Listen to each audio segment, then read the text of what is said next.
A very warm welcome to all the attendees today, and thank you for joining the webinar. This webinar is more for a knowledge building perspective that we intended to do jointly with GOGLA. India's productive use of renewable energy sector today, which we call as pure sector. So it integrates renewable energy solutions to conduct some productive activities such as agriculture, industry, and other kind of services. It holds a lot of potential for contributing to sustainable development. Additionally, India has set a target to reduce the carbon intensity of nation's economy by less than 40% by end of the decade. India is also aiming to achieve 500 gigawatts of non-fossil fuel-based energy capacity by 2030 and eventually achieve a net zero carbon emission by 2070. We believe that pure sector can play a crucial role in this transition by enabling use of clean energy in economically productive ways, and hence thereby reduce the poverty, have economic growth, and be more environmentally sustainable. However, based on our studies that we have done at pManifold, we also did a study with GOGLA recently. We understood that pure sector today faces a lot of challenges in scaling up due to high upfront cost and financial risk. We wanted to understand how we can leverage carbon financing and trading mechanisms, which can have a significant impact in addressing this challenge. We also want to understand how pure projects they can monetize the GHG emission reduction that they have because of the RE integration, and how these projects can secure additional revenue streams, making them more financially viable, and hence growing their deployment, particularly in rural and underserved areas.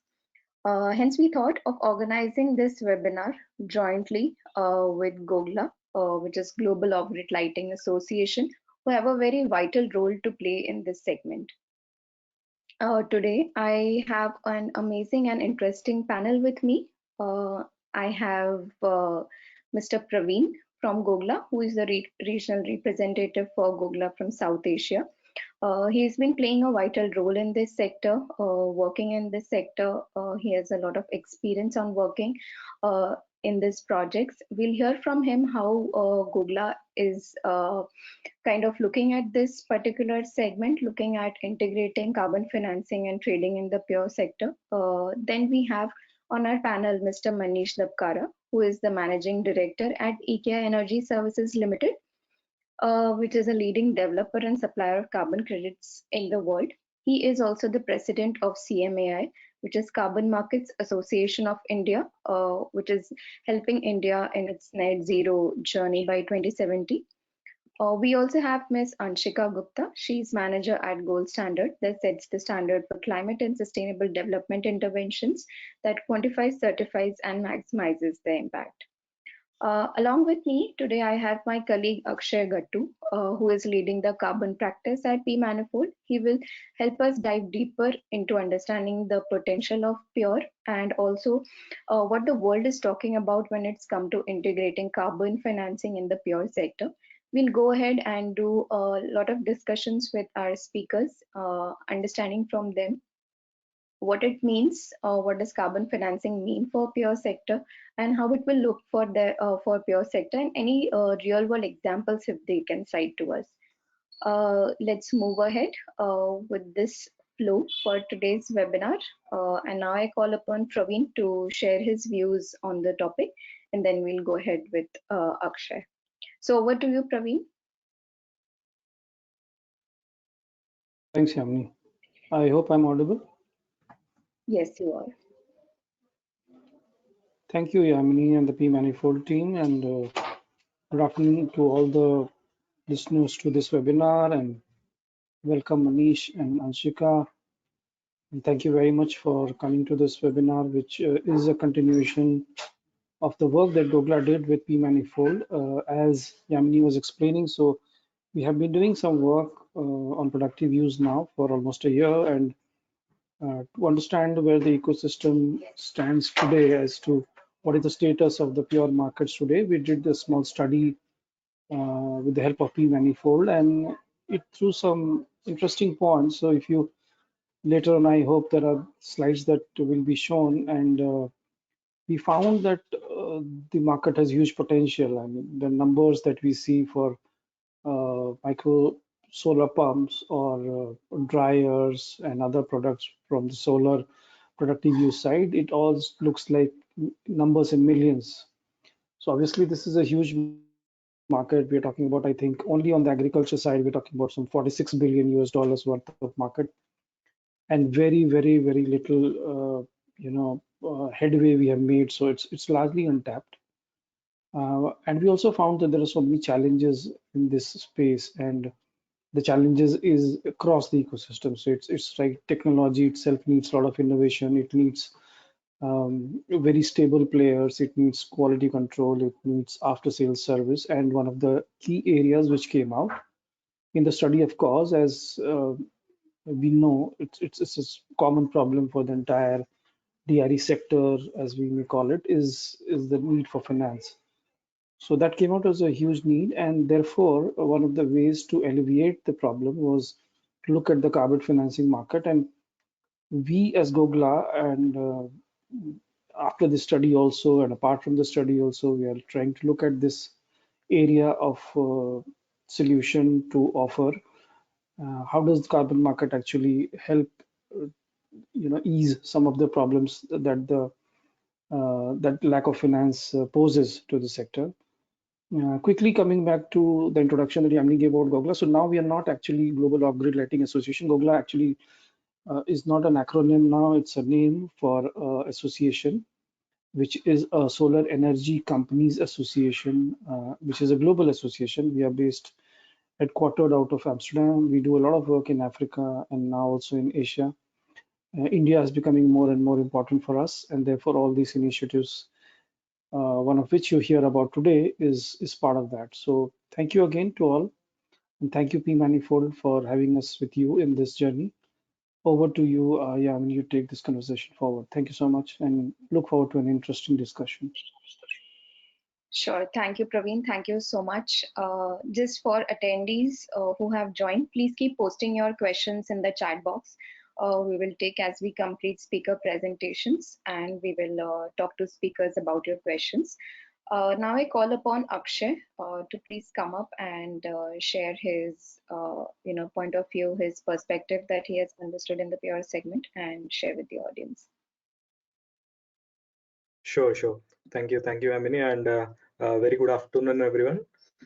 So thank you for joining us for this interesting topic of carbon financing for Pure. So I'll just quickly walk you through the recent study that we have done with GOGLA. So this particular study is focused on the agri value chain and also understanding the market of productive use of renewable energy within the agriculture value chain. So the report is already out, and we'll go through the brief summary of what are the key findings were. So so the main objective of this study was to understand firstly the market size of Pure within agriculture value chain, as well as then looking into the overall ecosystem of this Pure, covering what existing business models and what are the financing mechanisms that are existing, and also how some of the players are enabling the overall the market with through different interventions, and also covering the what are the existing government policies that are there, and then understand both from market size and the ecosystem what are the challenges that are currently existing, and also opportunities within the sector to more players to kind of involve in this sector. So we have focused particularly on four different applications within the agriculture. So one being the solar water pumping, then solar based food processing, then solar based cooling, as well as solar based animal feed production, which is the hydroponic systems that are coming up. So as we look like these different applications are at different market maturity level.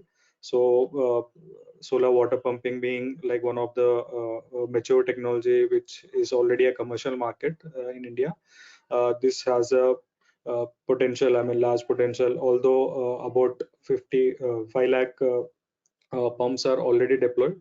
There is also a huge potential for further deployments. Similarly, in the next stage, we see the small micro pumps coming in, solar dryers, the small refrigerators, and the cold storages, which are near to market, and uh, they are growing significantly in this market. And the other emerging technologies also include solar-based grain milling machines and small horticulture process, and the bulk mill chillers and the hydroponic systems are also uh, very emerging and the new technologies within this sector. So during this study, we have done a lot of consultation with the stakeholders, both in the market on the supply side, be it the suppliers or the financiers, and also some of the enabling uh, ecosystem players from the supplier side. And also we have conducted focus group discussions with the end users, understanding what are the different opportunities or challenges from their perspective as well. So these are the findings, I mean, from uh, the study. So if you see the market potential for this pure, it is all estimated to be around 46 billion, and we see a lot of emphasis on pure in past 5 to 10 years within the broader distributed renewable energy sector within India. And coming to the challenges, we have observed the challenges across like the affordability, be it awareness, and the quality of the overall pure. Uh, and certain companies are handling it through the innovative business models and distribution channels that we have covered in as part of our report. And we have also observed some policy inconsistencies that are leading to focus more on certain pure applications, whereas some of the pure applications with a huge potential are still growing and needs interventions for them. So that is one thing. And also through end user engagement on the overall, the ecosystem driven approaches. So this has been seen one of the major interventions. So till now it was more focused on the subsidies that are driving the overall pure deployment, but having a overall ecosystem approach, starting from access to finance and creating market linkages for the end users of pure, that is something will have a sustainable growth of this overall pure appliances in India. So these were the top funding, and additional to this, we have also found like the finance is a major barrier for within the pure sector as well. And through the consultations and understanding previous experiences of some of the suppliers, there is a possibility of leveraging carbon financing as well as the result based financing for pure as well. So so here, this is where we wanted to understand from this bigger picture, taking this little piece of carbon financing and how it improves the overall deployment of pure. So uh, so within the carbon markets, the voluntary carbon part is the one that can be leveraged hugely by the pure suppliers or other stakeholders that are involved in. So as we can see through some of the studies, there is a huge growth in the voluntary carbon market. So it is estimated to reach anywhere between 55 to 180 billion dollars by 2030. And also the rates of the carbon credits that are generated from the different interventions is also picking up speed. I mean, starting from the current $5, it is expected to grow anywhere between 50 to $120 per credits, majorly driven by the demand for these credits, where the corporates and the governments are looking at achieving net zero. Then talking specifically the pure projects within the voluntary carbon market. So we have found like approximately 90 projects that are registered across gold standard, Vera, and the American carbon registry. So across this, about 90 projects are very relevant to the pure, that are in the categories of distributed solar energy as well as the improved irrigation management. So also within this 90 projects, it was observed a major part of these projects are also in India. So 38 projects we have seen that are coming from India, and also the credits issuance and the retirement is also increasing over the period. And also within these 90 projects, historically the projects were within the solar home systems or solar used for mini and microgrids. But this seems to be shifting to the appliances level as well, whereas the recent projects across the globe can be seen in solar water pumps as well as solar based milling solutions in the projects that are registered. So notably, so there are solar water pump projects from Kenya, especially by Sun Culture, who is a OEM of the solar water pumps. They have also have developed a project within the VCS or the Vera registry. And also there are projects in Zambia for the milling solutions, which are currently registration stage, but later on they will also kind of get credits out of the projects that are developed. So this is about it, summarizing the market for pure within India, and also understanding how the pure is within the carbon markets. So I'll stop here and invite our speakers now. So Yamini, over to you. Sure. Thank you, Akshay. I think interesting. We see some movement happening already in the pure sector. From your slides, we could just make out the number of projects that are getting registered. To talk more on this and talk about standards, now I will just give Anshika. Anshika, if you can just present your screen. Hi, Amin, Yeah. thanks a lot. Can you please confirm if my slide is visible? Yes, it is. All right, thank you so much. Hi, everyone. Thank you for joining today, and thank you, Akshay, for this wonderful summary of the pure sector in the voluntary carbon market. And I'm very happy to see how the optimistic the picture looks. And I'm very happy to take this discussion forward. So hi, everyone. First of all, let me introduce myself. My name is Anshika, and I work with the Gold Standard Foundation as a manager of standard development and innovation. Today, I'll be talking about a few topics under this overarching topic of potential of carbon financing and trading in the pure sector. So this is a brief outline of what kind of topics I will be covering in my presentation today. I'll start with a brief introduction to the gold standard for global goals, along with the consideration of off-grid projects under the same standard. And I'll also talk about the evolution of the voluntary carbon market to Article 6.4. Last but not the least, I will also touch upon the topic of integrity of the carbon credits. So before we go ahead, it is very important to discuss also about the importance of the off-grid renewable energy-based technological interventions in the mitigation of climate change. So the off-grid renewable energy solutions play a crucial role in mitigating climate change by providing clean energy access to remote and underserved communities. Let me share some key statistics to illustrate their impact.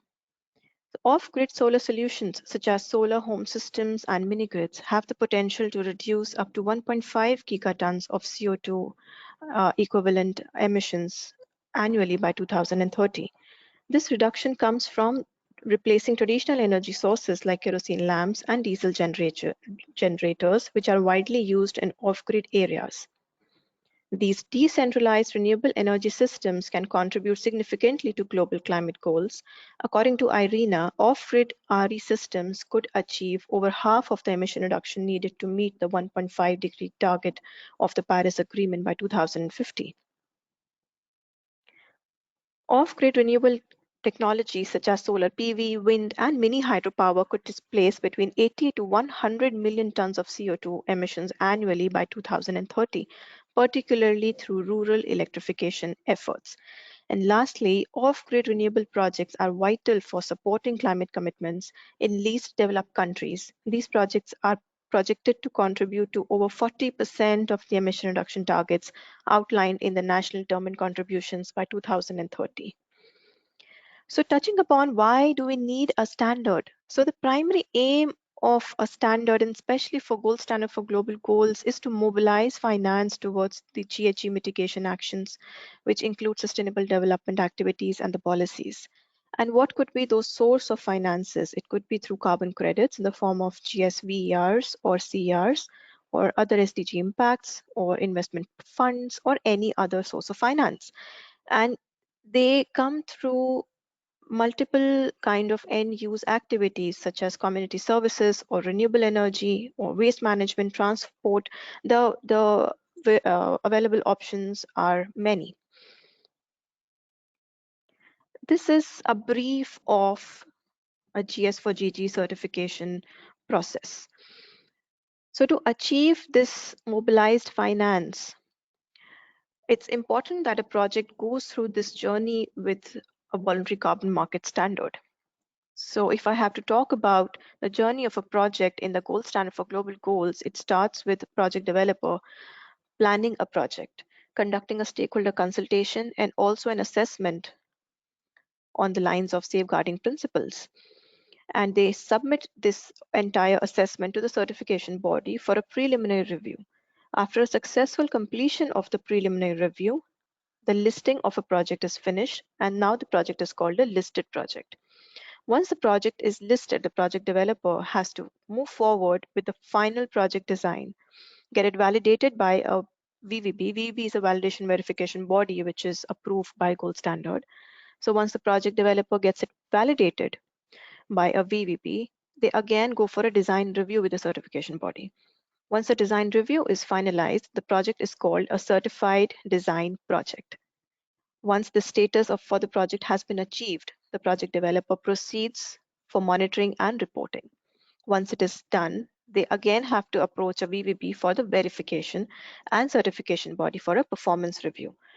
Upon a successful completion of a performance review, the issuance is done. So this is when a project developer will actually achieve the carbon credits that they have implemented on ground. And these projects have to get renewed twice, once every 5 years, to achieve the entire certification cycle of 15 years under gold standard for global goals. So this is in a nutshell, it is a basic GS for GG certification process. It might of course vary with various scenarios which are allowed by the gold standard. For example, a combined validation and verification, or if there's a transitioning that the project is coming from CDM to gold standard, there can be such specific instances, but in general, this is the certification cycle of the gold standard. Talking about the document structure of the gold standard for global goals. So at the top, we have the principles and requirements, which are like the overarching requirements for all the projects to be registered or verified under the gold standard for global goals. Under the principles and requirements, we have multiple activity requirements which are specific to project types and context. For example, a community-based project. And under these activity requirements, we have SDG impact quantification methodologies, which are the description of what the project developer needs to do in terms of monitoring and reporting and verifying of the credits, what kind of data needs to be collected, how it has to be reported. Everything is contained in the impact quantification methodologies. And in the last, we also have the product requirement. So based on the product which is being claimed, if it's a VER or a CER or an impact statement, there are certain product requirements that the project developer has to comply with. So this is also a basic structure of the document under Gold Standard for Global Goals. In the gold standard for global goals, GS4GG as we call it, there are several predefined categories for renewable energy based off-grid projects that are eligible.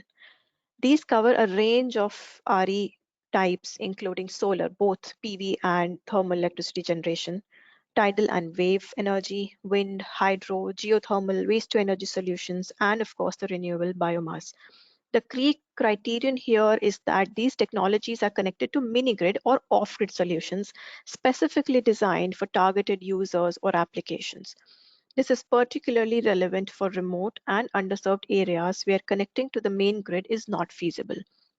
These off-grid solutions are especially important for community-level access to clean and sustainable energy. Thus, such projects are covered under the Community Service Activity Requirement of the GS4GG, ensuring that they meet the criteria not only for carbon reduction, but also for delivering sustainable development benefits to local communities. This approach allows for comprehensive monitoring and verification to ensure that both climate impact and community benefits are achieved in these projects. And to further help off-grid solutions in their journey in the carbon market, GS4GG provides a positive list of technologies. So these technologies are considered deemed additional and are not required to demonstrate financial additionality at the time of validation. So validating such projects becomes a little easier for the project developers because multiple requirements pertaining to the financial additionality does not apply to such projects.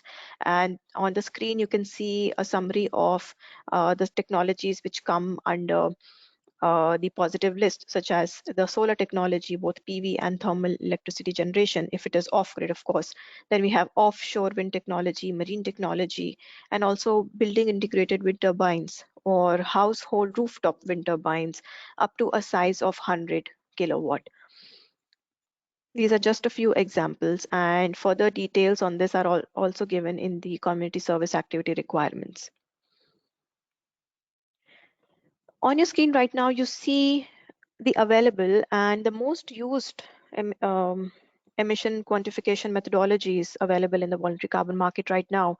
So you see a range of methodologies which are applicable to RE projects that involve generating electricity for end users, to off-grid systems that provide thermal energy or RE energy generation, which is intended for captive consumption.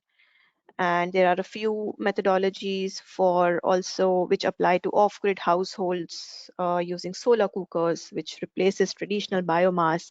So there is a list of these methodologies, and there is also one more gold standard methodology for emission reduction by shoreside or offshore electricity supply system, which applies to projects that implement shoreside or offshore electricity supply for ships while they're docked at berths. So these are just a few examples of these methodologies, and you'll see that most of the methodologies are coming from CDM because the voluntary carbon market usually takes its base from CDM, but there are a few other methodologies and other standards as well. In case there is any project developer who is not able to find a methodology which is suitable to their project type, then Gold Standard always welcomes such project developers to come and develop these methodologies with us. There's a specific requirements document for that, and you can always write on standards@goldstandard.org for the same. Moving ahead, I think it is also very important to understand how the carbon market has evolved. So let's take a quick look at the journey from the CDM, the Clean Development Mechanism under the Kyoto Protocol, to the new framework which is established under the Paris Agreement. Why it is also important to talk about it is because now that we are talking about the methodologies and how to design a project, it is also important to know how the voluntary carbon market is changing so that the project developers are aware of it beforehand. So the Kyoto Protocol was adopted in 1997 and entered into force in 2005. It was the first major international treaty to set binding greenhouse gas emission reduction targets for developed countries. Under the Kyoto Protocol, the CDM was defined in Article 12 and became operational in 2006. The CDM allowed developed countries to meet part of their emission reduction targets by investing in emission reduction projects in developing countries. While the adoption of the Paris Agreement, which took effect in 2020, a new set of mechanisms were developed to enhance global climate action. Unlike the Kyoto Protocol, the Paris Agreement involves commitment from all countries, not just developed ones. So, three GHG mitigation mechanisms were put in place under Article 6. There is Article 6.2, 6.4, and 6.8. So, 6.4 covers cooperative approaches, 6.4 covers sustainable development mechanism, and 6.8 focuses on non-market approaches.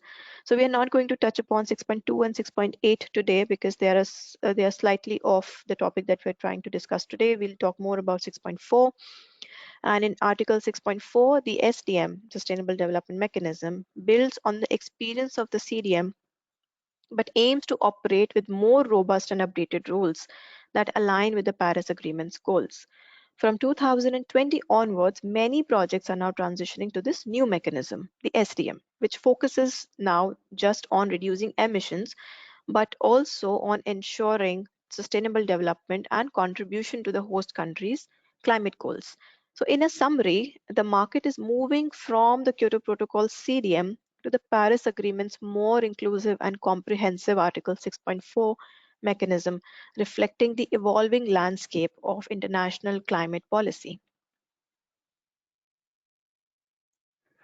Now let's talk about the evolution of the voluntary carbon market in terms of the methodologies, the impact quantification methodologies which are there. As we move from the Kyoto Protocol to the Paris Agreement era, the VCM is undergoing significant changes. So most voluntary carbon markets, including the gold standards, originally built their frameworks on the CDM under the Kyoto Protocol. So the CDM provided a robust foundation for carbon credit generation and verification.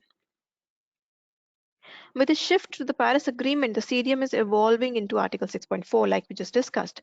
So this new mechanism will redefine how carbon markets operate, particularly through updated methodologies and a more rigorous approach and alignment with the current climate goals.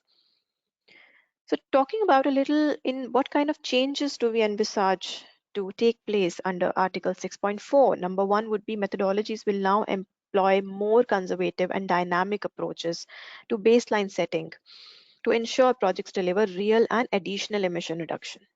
There is also going to be a stricter criteria which is being applied to prove additionality, ensuring that emission reductions are beyond business as usual. Projects must also now align with the nationally determined contributions, the NDCs of the host country, ensuring that they support and do not undermine the national climate goals.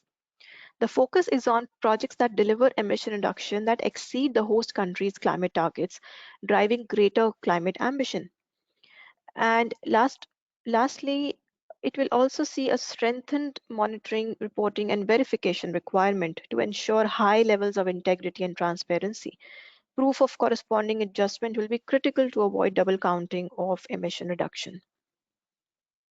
The expectations from the VCM are evolving rapidly with increasing emphasis on transparency, integrity, and meaningful contribution to both climate goals and also the Sustainable Development Goals, the SDGs.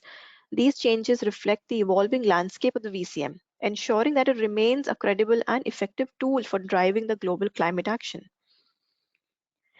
Now, let's talk about how to enhance the integrity of the carbon credits. So it's very important to first talk about, what is integrity. In the voluntary carbon market, the concept of integrity varies among stakeholders, creating a landscape where different views and expectations often compete. However, with the adoption of the Paris Agreement, there is a need for unified standards, that supersede previous frameworks. Initially, the VCM's definition of integrity was heavily influenced by CDM under the Kyoto Protocol. But now, as we transition to align with the Paris Agreement, integrity measures are being redefined. So this includes more rigorous requirement on transparency, additionality, and contribution to the NDCs. GS4GG, as a leading voluntary carbon market standard, is continuously working to enhance its integrity in line with the Paris Agreement. This involves ensuring high quality carbon credits, robust methodologies, and also a transparent process. However, there is a key challenge that still remains in finding a fine balance between the different stakeholder expectations and the stringent requirements of the Paris Agreement. So as we move forward, it is crucial to establish a shared understanding of what constitutes integrity to maintain trust and credibility in the market. Now, talking about what is GS4GG doing about the integrity of the carbon credits. The integrity of the carbon credits is extremely fundamental to the credibility and effectiveness of the market. The carbon market is known for its high level of transparency. A relevant project, uh, all the relevant project data, methodologies, and documentation are made publicly accessible, ensuring that the stakeholders have full visibility into how carbon credits are generated and managed. So we have a gold standard registry wherein the project developer or any other stakeholder, whoever is involved or interested, can go on to GS registry, log in, and see all the project data being uploaded there, which is publicly available. Another key pillar of integrity is independent validation verification by third-party entities. This rigorous process ensures that projects genuinely deliver the claimed emission reduction. Additionally, carbon credit standards require a mandatory demonstration of additionality and prior consideration, meaning projects must prove that they reduce emissions beyond what would have occurred in a business as usual scenario. Then compliance with internationally recognized standards is also very crucial. So GS4GG adheres to the ICL Code of Good Practice, CORSIA, and the ICVCM core carbon principles, which further guarantee the quality and environmental integrity of the credits. So giving a very brief on what these three are about, the ICL Code of Good Practice is for sustainability standards. They tell us on how to run a standard. How should a standard be designed so that the project developers can implement it in the best way? ICVCM has released core carbon principles, which gives us various principles on how the carbon market should function on that will enhance the integrity of the generated carbon credits. To enhance these efforts, there is a continuous push towards digitization also, which supports standardization and faster processes. The evolution of monitoring technologies provides even more robust and accurate data collection and reporting accessible online. So this digital shift enables a fast track process, allowing stakeholders quicker access to verified and high quality carbon credits. Together, these measures ensure that carbon credits remain a credible tool in global efforts to mitigation of climate change, delivering real, verifiable, and additional climate benefits. So this is a perfect picture of how a standard functions, wherein daily we are having this kind of balancing act, wherein we have to ensure high integrity in terms of safeguarding principles, in terms of inclusivity of every stakeholder, which is a part of the project design, be it directly or indirectly involved, or maybe just interested in the project, ensuring a robust additionality demonstration and real impact. However, while ensuring this level of integrity, we also have to ensure easy accessibility for the project developers to be able to deliver on the requirements of the project of the standard. So for that, we have various tools. We always have simplification efforts and also the modularity of the standard. So this is all from my side today, and I would love to answer any questions that the um, attendees have today. Thanks a lot. Thank you, Yamini. Over to you. Thank you. Thanks, Anshika, for that really interesting presentation and helping us understand what methodologies do exist. So, Akshay, over to you if you want to lead and start discussions with Manish and our other co-panelists. Sure, sure, sure. Thank you, Anshika. I think it was a very comprehensive, the picture that you have given for the overall carbon markets, and particularly focused on gold standard efforts in making the methodologies robust, as well as enhancing the overall credibility of carbon credits. So with this cue, I just move to Manish. So Manish, so Anshika has explained about the gold standard, the methodologies, and also covering the CDM methodologies. But just to attendees to attend, know more about these methodologies and mechanisms, can you also highlight what other methodologies, be it something from Vera or other routes, like what are the different mechanisms that are available for the pure sector to leverage?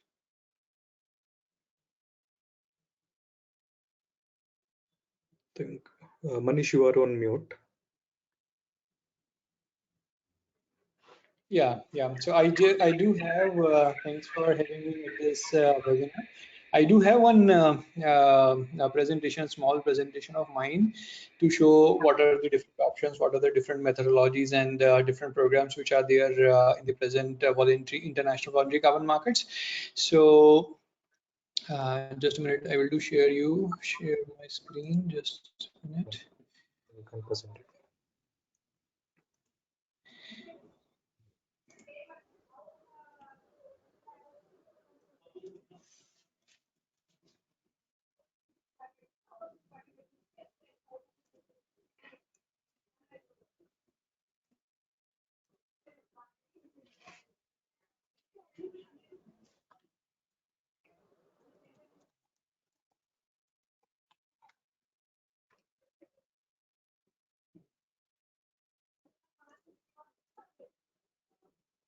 Are you able to see my screen? No, Not not. yet. You might have got a pop-up on your window that says share your screen. Yeah, now it's there. It is here. Yes, we can see it. Okay. So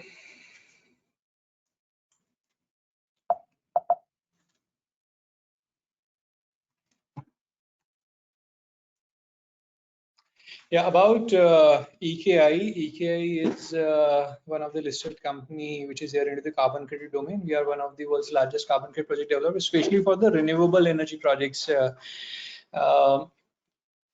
are all some credentials of ours. Coming over the definition of the carbon credit. So 1 ton CO2 is 1 ton CO2 emission reduction is from the atmosphere is 1 carbon credit, and there are 2 types of carbon credits. One is avoidance based carbon credits and another one is removal based carbon credits. So from the pure technologies or from the renewable energy technologies, always we used to get the credits which comes from the avoidance sector. That means avoidance of carbon dioxide getting emitted into the atmosphere. Although there are 7 greenhouse gases, CO2, methane, N2, HFC, PFC, SF6 and NF3, but for our pure technologies, for the renewable energy projects, only CO2 avoidance based carbon credits can be issued, and it's an environmental commodity which is traded globally. People use or the organizations usually use this kind of pure technology credits for their carbon neutrality, not for the net zero goals, because for the net zero goals they have to buy removal based carbon credits, and that too for in both the cases for the residual emissions, while for the net zero goals different standards do have different methodologies or different alignments wherein we can buy the credits during which specific year. But for the carbon neutrality, for the avoidance based carbon credits coming from the technology based, that means pure sector, definitely we can claim this kind of credits. There are 2 types of markets. One is the voluntary carbon market, another one is the compliance carbon market. So as Anshika mentioned, whatever the credits which are being originated from India or from other developing nations from the pure technology sector usually get their place into the international voluntary carbon markets, while in the compliance carbon markets, like in India, we are going to have CCTS, core carbon credit trading scheme. in that specific scheme, on the project basis, the credits cannot be claimed, but on the company basis, definitely it can be claimed. So if some company do get target to reduce their emission, and if they do it with the help of renewable energy, and if they do implement renewable energy along with other different measures or tools, techniques to reduce their emissions, they can get the issuance of the credits. But and that may be through the contribution from renewable energy sector.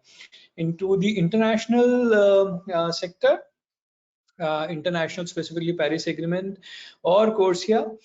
So under this specific standards or specific areas, the space is quite evolving now. Into the Paris Agreement, as we know, there are 14 different technologies that had been declared by Government of India. Although only from the renewable energy sector, it's very less number of activities had been approved by them, but we are very sure that in near future, both in Paris Agreement and in the CORSIA, such kind of so whatever the credits, if they are eligible and if they are issued under the Paris Agreement standard, either under Article 6.2 or under Article 6.4, definitely we can sell those credits to the nations to meet their NDC goals, for the voluntary buyers to meet their voluntary goals, or to the airlines under the CORSIA mechanism or the CORSIA treaty. So this Paris Agreement, the approval of the pure technologies within India's technology list is very, very important. And through Carbon Market Association of India, we have given many representation to the Government of India that this specific technology or this specific sector is very, very important for the Indian investors or the investors who are investing into the India into such projects. And the host country approval letter or letter of approval should be given to all those technologies. Coming over, these are all the standards wherein we can get the registrations and issuances. So into the CDM, if the project is already registered, then we can get only issuance up to 31st December 2020. While in case of VCS, we can get the registrations and verifications. In case of gold standard, we can get the registration verification. In case of IREX, also international renewable certificates also can be issued to such projects. And upcoming Article 6.2 and 6.4 is the standard wherein we can get the project registration. These are all the various other standards where we can apply depending on the geographical area. This is the professional procedure wherein any project investor can get their project registered, either if it's a VCS or if it's gold standard or Article 6.2 or 6.4. The procedure definitely used to remain the same. So here the gold standard, Anshika's role comes at this place to allow the project registrations, to get the issuance of the credits, while rest of the activities used to be done by the consultants like us. So we do prepare PDD, PCN, project concept note, project design documents. We hire a third-party inspection company called as DOE, the designated national authority.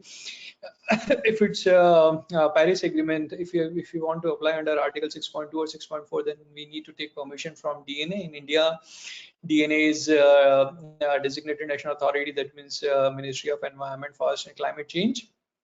And finally, the DOE report along with the consultant documents, everything goes to the registration desk of the gold standard, for example, and the project used to get registered, as mentioned by Anshika, for 15 years in case of gold standard. While in case of other standards like VCS, GCC, they do have different crediting periods.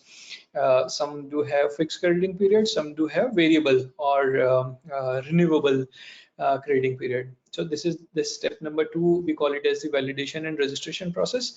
At step number 3, verification and issuance process comes. That means monitoring of the project activity. Consultants like us do prepare monitoring reports. Then we again hire a third-party inspection company. This third-party inspection company used to issue us verification and certification report, and all this document goes to the registry. That means, for example, gold standard, for getting the issuance of carbon credits. Then again comes here comes the role of the consultant like us. It means we find a buyer, we sign contract with them, we sell the credits and get the revenue for our clients. So this is the specific slide I do have for the presentation. and further we can get into the question and answers.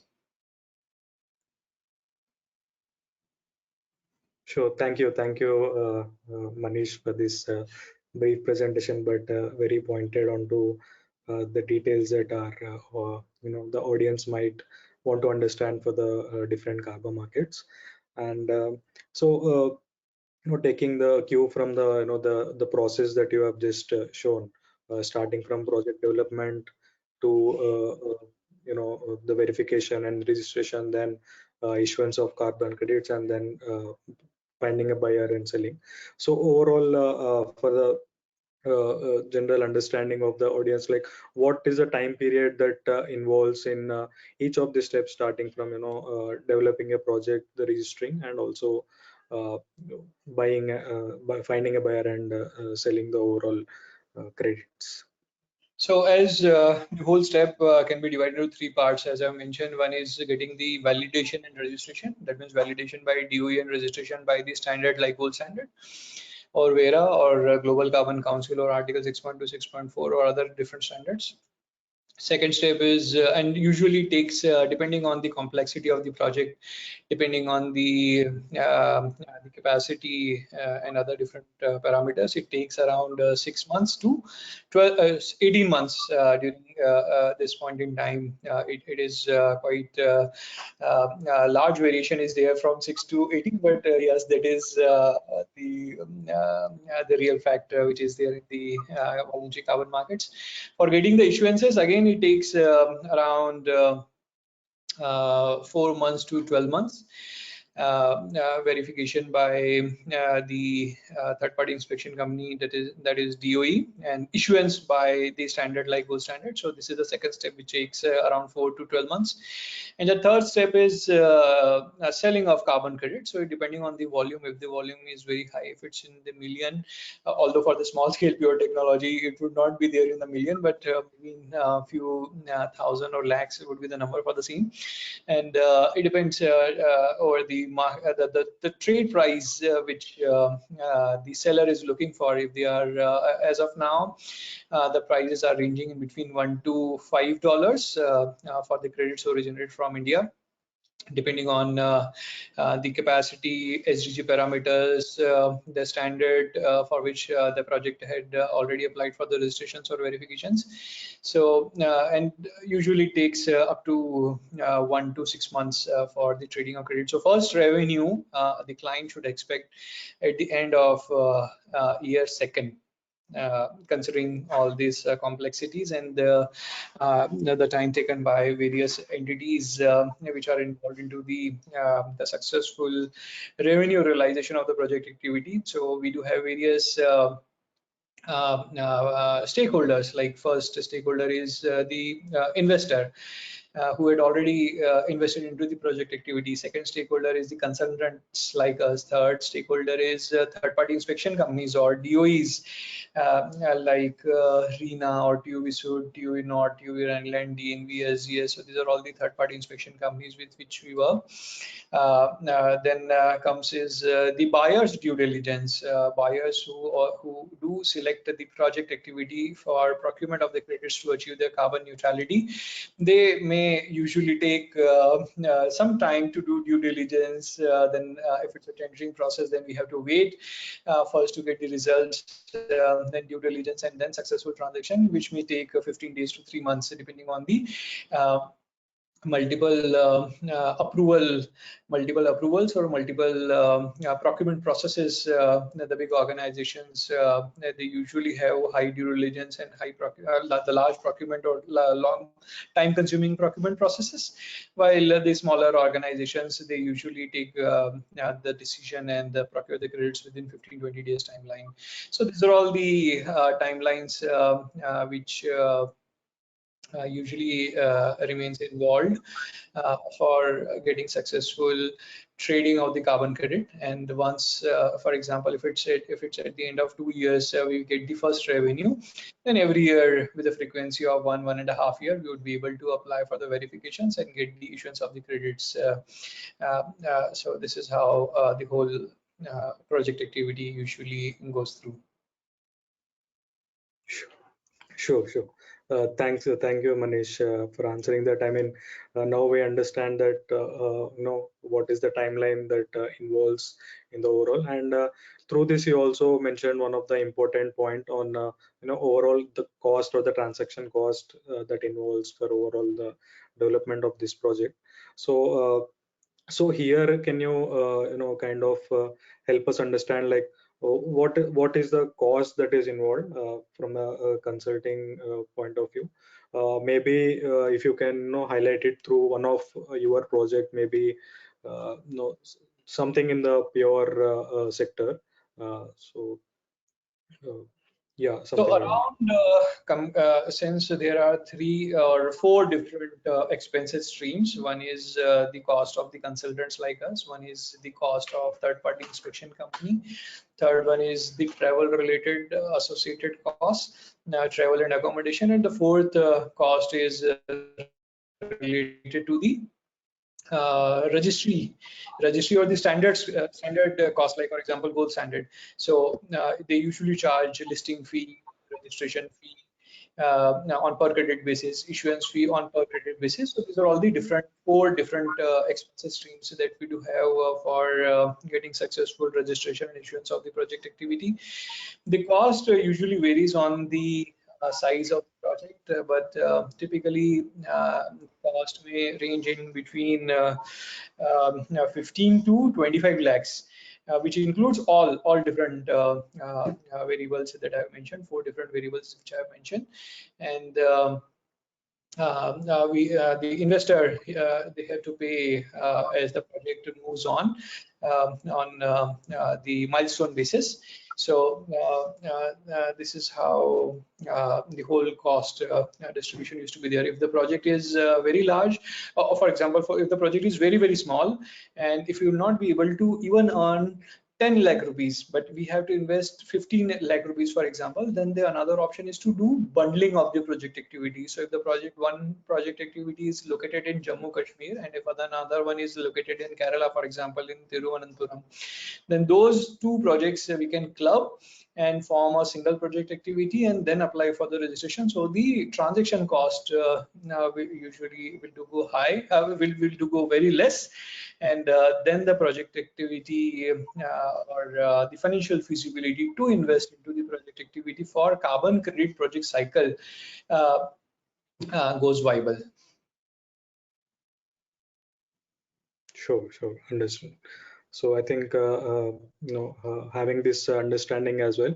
So even in your earlier discussions, you have mentioned the cost of the credit is currently anywhere between $1 to $5, and there are some projections which also project projecting it goes above $50 and $120.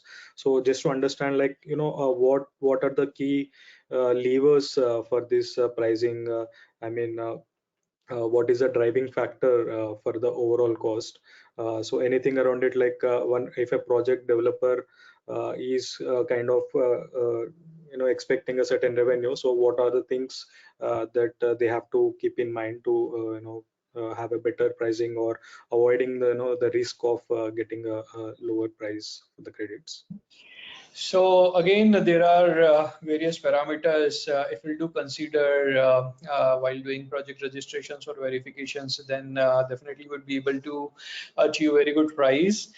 So the first one is the country of origin. So for example, if project is located in India or if it's located in Ghana, then for the same technology, for the same capacity of say 5 megawatt or 1 megawatt project activity, if it's located in India or as compared to Ghana, then because Ghana do not have very good business environment for the global investors to invest into as compared to India.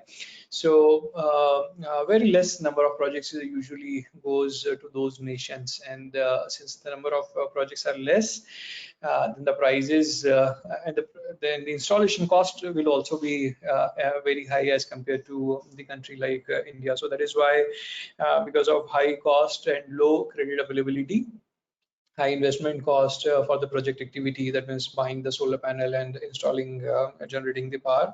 So the cost will be higher as compared to India, and that is why the cost of the credit will also be high as compared to India.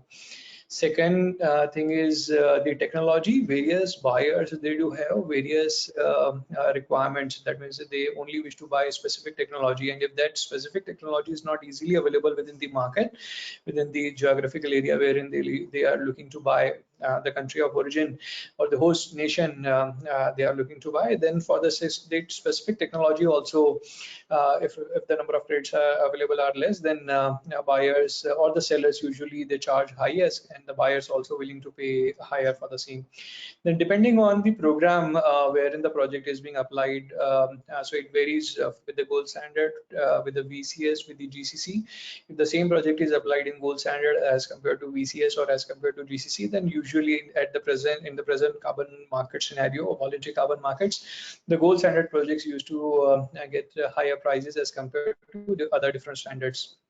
Then coming over the quality of the auditor, if the buyer is coming from Europe or if they are coming from US, then they usually also like that the auditor or third-party inspection company, if they are originated or they do have their origination from their own host nation. For example, if the buyer is located in Spain, and if the third-party inspection company is also coming from Spain, then they usually prefer to buy those credits as compared to, or they are ready to pay more as compared to the other option if the same option is available within the geographical area. For example, in India, if another project is there, if it's done by the Indian DOE, then India-based DOE, then the prices will not change drastically, but the preferences usually do change. And if once the preferences will do change, the prices also comes with that premium choice. Then coming over the quality of consultant, if the consultant like us, if they do have good market reputation, or if they are doing many projects within the specific market, then usually the clients used to prefer to buy with the present with the known consultant and traders or brokers. So market reputation within the industry plays very important role. So these are all the parameters wherein if we do consider. And finally, the quality of the PDD or monitoring report, project design document or monitoring report. If more or higher disclosures are there. Yeah, can you listen to me? Yes, yeah, we can. Yes. Yeah, if the quality of the PDD is very good, if good disclosures are there within the PDD, how the monitoring activities usually being done, the data parameters which had been collected from the site, and if it's added into the PDD or monitoring report, then obviously the size of the or the number of pages of that PDD or MR will increase, but the quality because of the data transparency will also increase. And finally is the SDG parameters, Sustainable Development Goal parameters, as we have 17 SDGs, and if the project will do support more and more SDGs, like more than 10 or maybe 11, 12, 13, for example, then buyers they do also wish to procure those credits which do support more and more SDG goals as compared to the projects which do not have any SDG labeling related to the project activity. So although our market, carbon market, international voluntary carbon market works on over-the-counter basis, and the contribution from the marketplace or from the exchanges is very minimal as compared to the over-the-counter trades. And whatever the variable parameters that I have mentioned, they do create various different impact over the rate of the project activity. So we do not have any thumb rule like if we'll do less, then how much will be the price reduction, but definitely it depends on the price positioning of the seller. If they will do many such activities that I have mentioned, then they can expect higher rates, and they should project their rates as within the seller, within the buyer market or within the trader or broker market accordingly. Otherwise, because if we'll do various different all these activities, again the additional expenses stream will be there within the project activity, apart from that 4 expenses that I've mentioned. So the price positioning or price expectations of the seller also drives um, the prices within the markets. Right. So yeah, I think this gives a very good understanding to all our audience on the the price and the like the key levers that are operating these prices. And also one thing, Akshay, yeah, if I can just interrupt here, Manish gave a very good overview of how this thing works, and in addition to that, I would like to give a perspective of the standard. How as a standard body we want to encourage the project developers and also enhance their possibility of getting better prices in the market, and also at the same time reduce their cost involved in the project, which will of course contribute to the profit margins that they have. So for a better price in the market, we constantly strive to meet the quality standards of the market. For example, complying with the ICVCM CCPs or complying with Corsia and also the IC. That creates not only a better people perception or the market perception, but also gives more credibility to the standard, ensuring that all the stakeholders involved in the process and also the buyers get more confidence when they're buying a credit from a certain standard. And in addition to that, to reduce the cost of the project developer and also the administrative burden, we are continuously trying to do a lot of digitization efforts. For example, we recently released an SDG impact tool, the digitized version, which will not only help the project developers better report, first of all, better identify the SDG impact that the project has, and then of course report and verify, get the impact verified also in a much more streamlined way. And we are now also working as a second phase. We are also targeting to create visual images of these impacts that each project has, so that every project developer has a web page of their own and they can show visually on what is the impact of their project, which will fetch them better market rates in terms of their carbon credit. So this is a little standards perspective on what we are doing so that the project developers get market get better rates in the market for their carbon credits. Sure. Thank you so much for pointing this. I think even for Indian carbon markets, they are mandating to meet certain SDG goals. And as you mentioned, the SDG tool that the gold standard is developing would be in line with the government ambition as well. So for both of you, as Manish also mentioned, the price is more the demand driven. Just to understand the interoperability, when we because we are focusing on the voluntary market part of it. So certain the compliance markets also allow to trade the voluntary carbon, the credits generated from these markets. So in the future, like how do you see the overall demand coming from the compliance part of the market, and how the price can have a better impact on it. First, Manish, you can give your thoughts, then I'll go to Anshika. Yes, so about that specific thing, that voluntary carbon credits can also be allowed to be consumed in the international compliance markets. So coming over the India's CCTS, then the Paris Agreement, and then CORSIA. So India's CCTS, as I mentioned earlier, it is based on the company basis, not on the project basis, while the voluntary carbon market and Article 6 market works on the project basis, not over the company basis. So for example, if NTPC, which is the large emitter within India, almost 10-20% maybe the contribution from them to the India's greenhouse gas emissions, if they will do get the target from under the CCTS, then they have to reduce their emission on per electricity unit that they are generating. If they will do add more and more renewable energy, then definitely their whatever the target which would be given under the CCTS, they would be able to meet with the help of renewable energy, because they may be reducing the emissions on per unit basis at the overall company level. While if they will do install a 100 megawatt solar power project under, for example, VCS or gold standard or article 6.2 6.4, then that specific thing works on the project basis. We do not we never go into the overall emission inventory that the specific company used to have, or the emission overall footprint, carbon footprint that any specific company used to have. So under the CCTS, it would be direct consumption would be very tough as per the structure of the CCTS, but they do have provision because Indian government through Bureau of Energy Efficiency, they also have started offset mechanism wherein they will do allow the registration at the project level.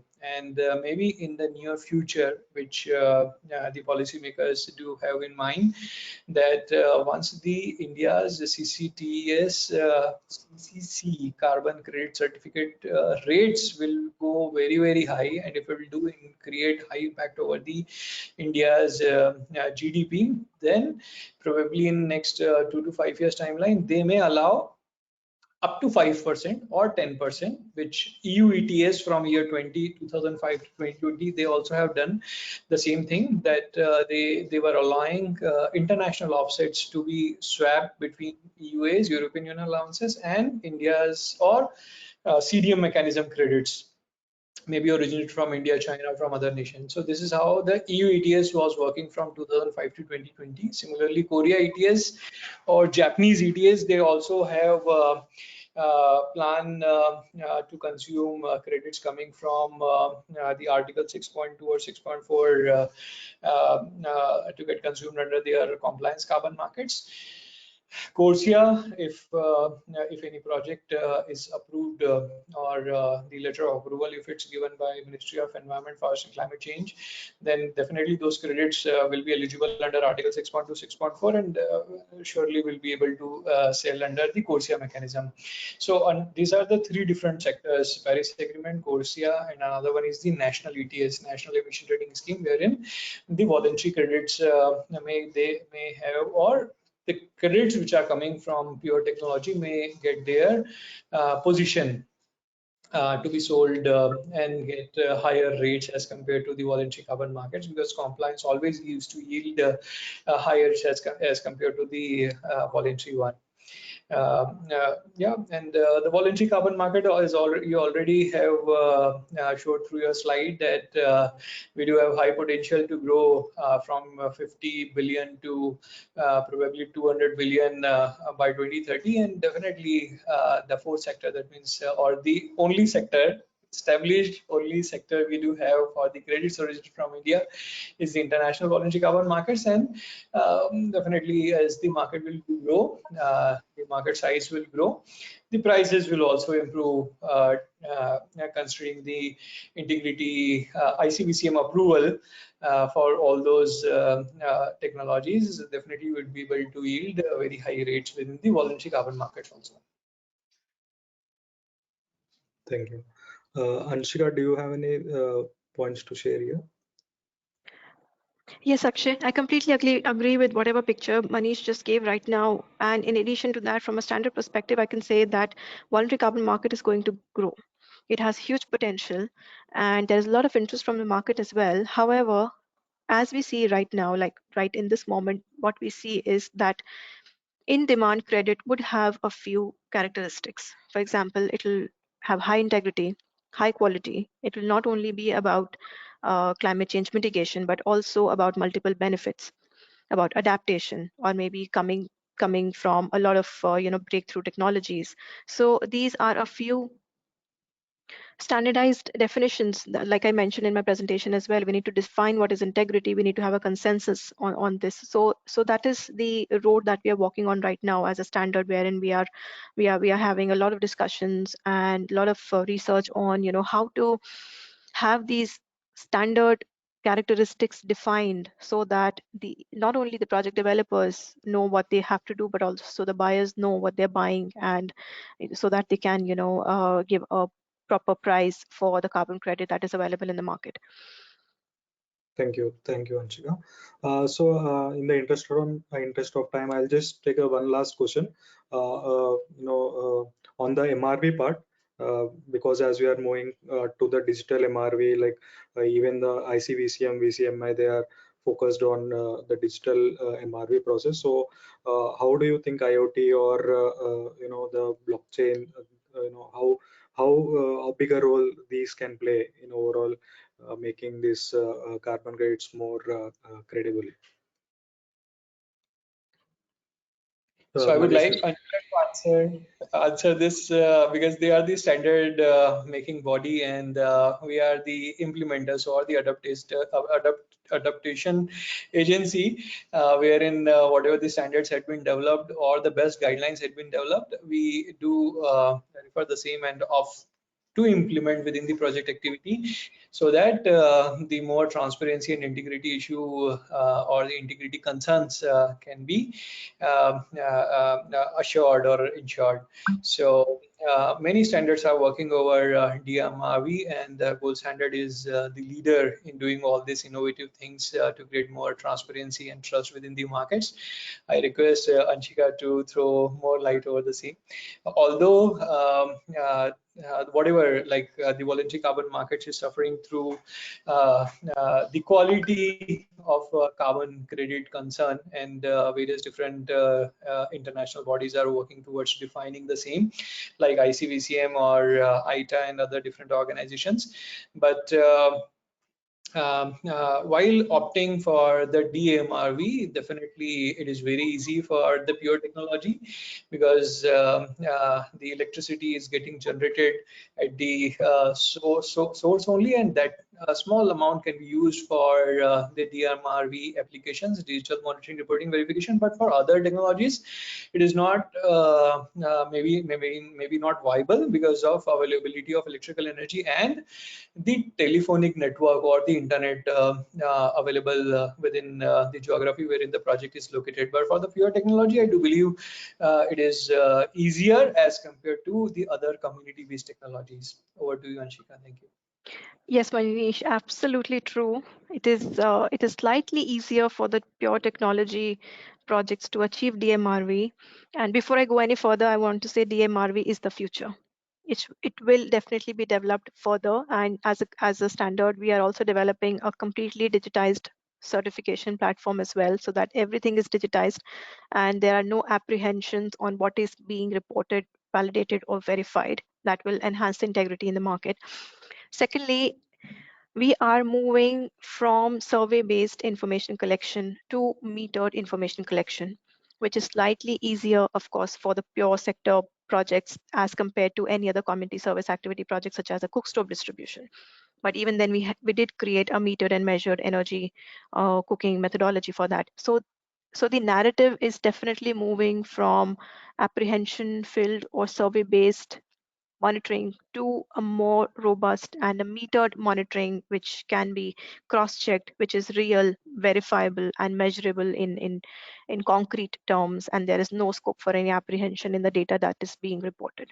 So DMRV is definitely the future. It will fetch better rates. All the standards will evolve in those lines, and in next few years there will be changes on the same. Sure. Thank you so much, both Manish and Anshika, for your thoughts on this, and overall your inputs on and making the attendees understand more on the carbon financing, on how it can be utilized within the pure sector. So over to you, Yamini, if we have any questions from the audience or. I think we have covered mostly all the questions. I think a couple of people have asked here, like, what is the current status of tradability of carbon credits generated in India? Like, how many are getting exported outside India, and what is the take of government of India? Are they planning any upcoming changes in the policies and any schemes that they are looking to launch? So I think Manish, can you take this up?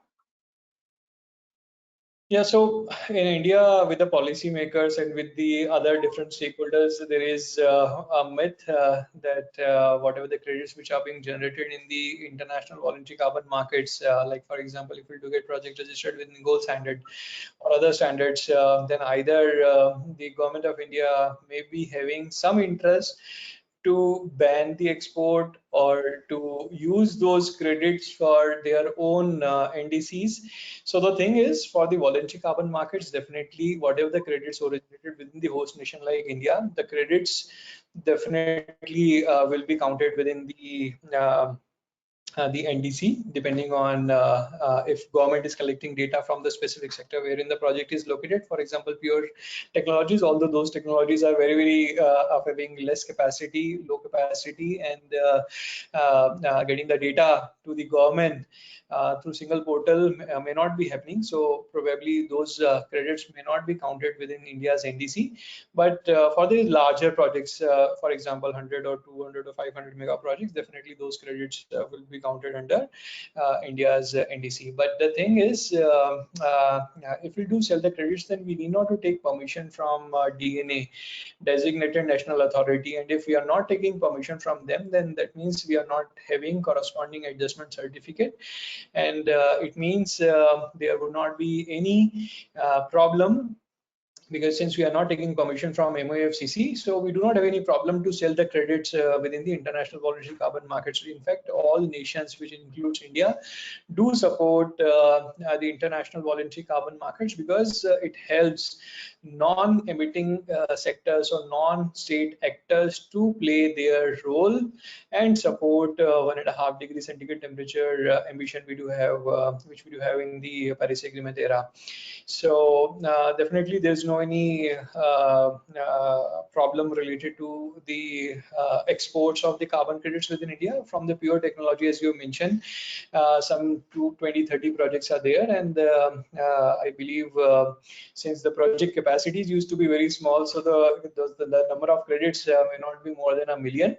And for such small projects, credits, the projects which are generating less credits, usually we get good buyers at the good prices. So liquidity may not be that much problem as compared to the larger projects like 1000 megawatt hydropower project located in India. Sure, got it. I think this is good. I think we are coming to the end and we just have 4 minutes left. I'd just call upon Praveen to give some concluding remarks and a vote of thanks. Praveen, over to you.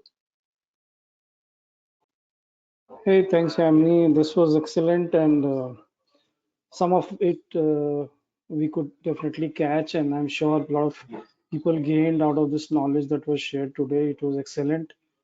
But to be honest, some of it was something that we could catch, and some of it was like a literature student sitting in a physics class.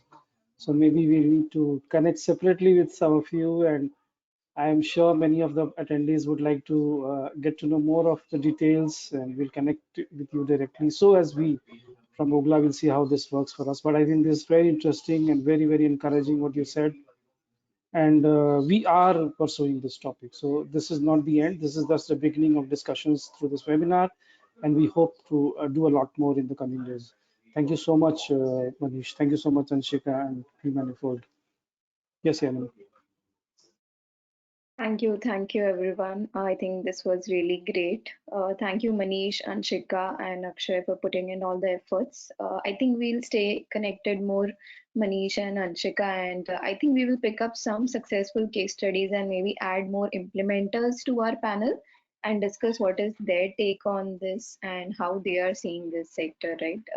Because we need some practical examples, some more real world examples, and if they themselves talk about it, I think it fits the sector. And I mean, of course, your contribution has been valuable, but whatever work you do, if somebody has implemented, I think that will just give more weightage to the discussion, and people might start looking at this sector in more closely and try to, overall mitigate the challenges that they see in the sector. And of course, as we all see that the sector has a lot of potential. So let us strive and see what and how we can help the sector. So thank you very much and look forward to having you all again here. Thank you. Thank you all the attendees. Thank you. Thank you for Thank having you. us. Thank you. Bye. Thank you. Thank you to pManifold team. Thanks a lot. Bye.